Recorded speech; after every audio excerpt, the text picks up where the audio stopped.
हे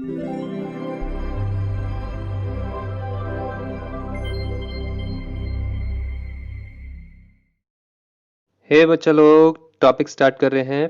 पहला टॉपिक है हमारा रिप्रोडक्शन। टॉपिक के नेम में ही कुछ डिटेल्स एग्जिस्ट करती हैं। री और प्रोडक्शन। री का मतलब फिर से, प्रोडक्शन मतलब कोई चीज़ बनना। दोनों चीज़ को कंबाइन करो तो मीनिंग क्या आ गया? कोई चीज़ फिर से बनना। ये तो एक बेसिक बात हो गई। इसके ऊपर प्रॉपर डेफिनेशन देखते हैं। इसकी डेफिनेशन कुछ इस प्रकार से है: biological process of production of new individual organisms known as offspring from existing organisms. Simple है डेफिनेशन। बायोलॉजिकल प्रोसेस मतलब सिर्फ लिविंग ऑर्गेनिजम्स पे ही एप्लीकेबल होगा ये process. Of production of new individual organisms, यानी कि कुछ नए ऑर्गेनिजम्स बनेंगे इस प्रोसेस के अंदर। फ्रॉम एग्जिस्टिंग ऑर्गेनिजम्स मतलब कौन से ऑर्गेनिज्म से बनेंगे? जो ऑर्गेनिजम्स पहले से ही एग्जिस्ट करते हैं। सिंपल है डेफिनेशन। कुछ एग्जाम्पल्स देख लेते हैं अब इसको सपोर्ट करते हुए। इस प्रोसेस के बहुत सारे ऐसे एग्जाम्पल्स हैं जो हमारी डेली लाइफ में ही हमारे आसपास एग्जिस्ट करते हैं। जैसे कि पहला हो गया human giving birth to baby, एक इंसान का बच्चे को जन्म देना। दूसरा हो गया काउ गिविंग बर्थ टू काफ। और भी एग्जाम्पल्स ले सकते हो हमारे आसपास, जैसे डॉग्स बच्चों को जन्म देते हैं, वो भी एक उदाहरण है। छोटे छोटे कीड़े मकोड़े जो हैं वो भी ऑर्गेनिजम्स को जन्म देते हैं। तो बहुत सारे ऐसे एग्जाम्पल्स हैं जो हमारे आसपास एग्जिस्ट करते हैं इसके। तो इस प्रोसेस के कैरेक्टरिस्टिक नेचर की बात करें अगर हम, तो स्टेटमेंट कहता है that maximum part of the DNA gets copied from the parents to the offspring. यानी कि जब भी रिप्रोडक्शन प्रोसेस होगा तो जो डीएनए है पेरेंट्स का, उसका मैक्सिमम पोर्शन कॉपी हो जाएगा और वो किस में जाएगा? ऑफस्प्रिंग में, बच्चों में। अब ये पूरी बात ट्रू होगी इरिस्पेक्टिव ऑफ द फैक्ट कि कौन सी स्पीशी की बात कर रहे हो। चाहे वहाँ पे इंसान बच्चे को जन्म दे रहा हो, चाहे गाय अपने बच्चे को जन्म दे रही हो, या फिर कोई भी और स्पीशी, सब में अपना अपना अलग अलग डीएनए कॉपी होगा।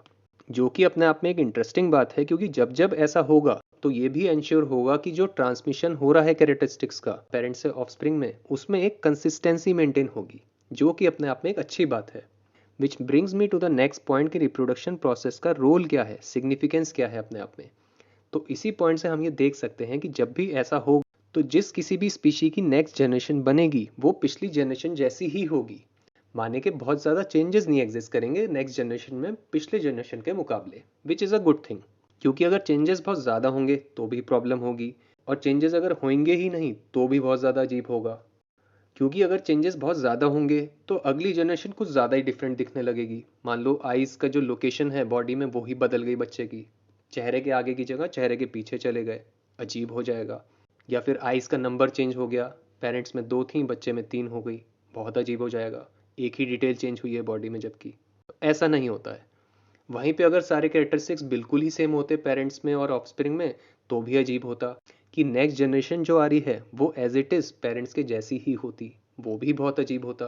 कि किसी भी एक स्पीशी के जितने भी ऑर्गेनिजम्स हैं वो सारे एक जैसे ही दिखाई देते 100%।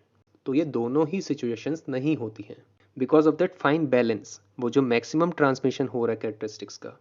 एक अगर अंदाज़ा आपको लेना हो तो कुछ ऐसा है कि पेरेंट्स से 95% कैरेक्टरिस्टिक्स ट्रांसफ़र हो रहे हैं, कुछ 5% चेंज आ रहा है वहाँ पे, जिससे एक बढ़िया चीज़ हो रही है कि नेक्स्ट जनरेशन पिछली जनरेशन से मैच भी करती है काफ़ी, लेकिन एट द सेम टाइम थोड़ी सी डिफरेंट भी है। जिससे हो क्या रहा है कि नेक्स्ट जनरेशन स्टेबल बन रही है।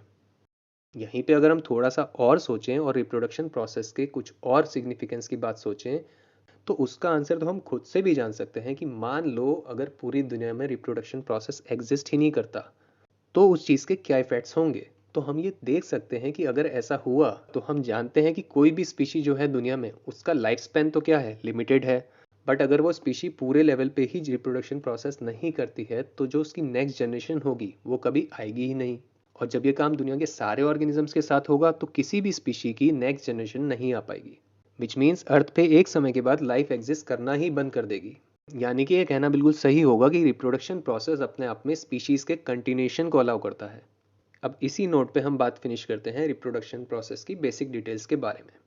एक छोटी सी बात और है यहाँ पे, रिप्रोडक्शन प्रोसेस को कुछ और नामों से भी जाना जाता है, जिसमें एक नाम है प्रोक्रिएशन और एक और कॉमन नाम है ब्रीडिंग। तो ये दो नाम भी आप ध्यान रखिएगा। अब रिप्रोडक्शन वर्ड के ऊपर तो हमने एक प्रॉपर बात कर ली है। अब हम चलेंगे टॉपिक में आगे, जहाँ पे हम बात करेंगे रिप्रोडक्शन के 2 टाइप्स की, वो 2 मेजर कैटेगरीज जिसके अंदर ये प्रोसेस डिवाइड होता है।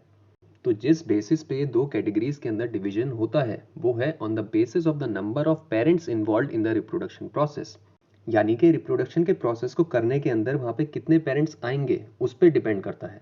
अब अगर हम थोड़ा सा पीछे जाएं और हम उन एग्जाम्पल्स को देखें जिनकी हमने बात करी थी टॉपिक के पहले पार्ट में, जैसे कि ह्यूमंस, काउस, डॉग्स, तो ये सारे ऐसे एग्जाम्पल्स हैं जिसमें हम देख सकते हैं कि वहाँ पे दो पेरेंट्स इन्वॉल्व होते हैं रिप्रोडक्शन प्रोसेस के अंदर। और सबसे कॉमन एग्जाम्पल तो हमारे घर में एग्जिस्ट करता है जहाँ पे हम अपने फादर और मदर को देख सकते हैं। वहीं पे अगर हम दूसरी कैटेगरी की बात करें तो वो है जहाँ पे सिंगल ऑर्गेनिज्म या फिर पेरेंट इन्वॉल्व होता है रिप्रोडक्शन प्रोसेस को करने के अंदर, और उस कैटेगरी का नाम होता है एसेक्सुअल रिप्रोडक्शन।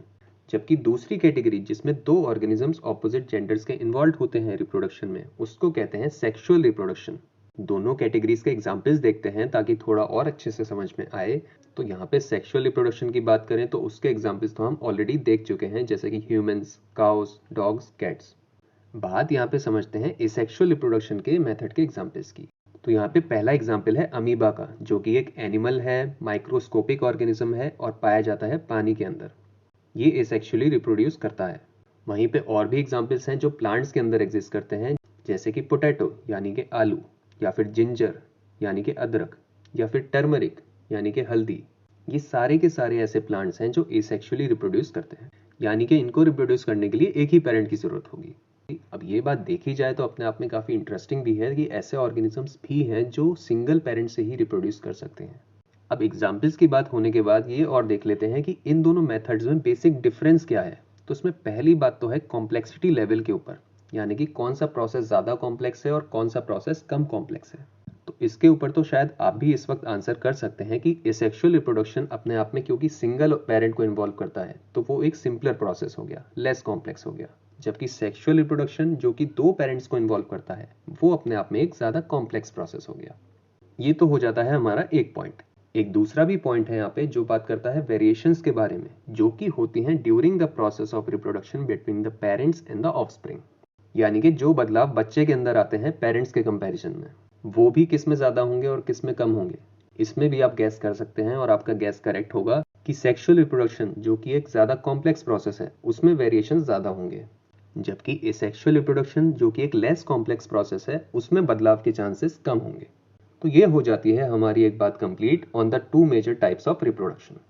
और कितना अच्छे से आपने इस टॉपिक को किया है उसको टेस्ट करने के लिए आप यूज कर सकते हैं ये वाली टॉपिक के डायरेक्ट क्वेश्चंस की शीट।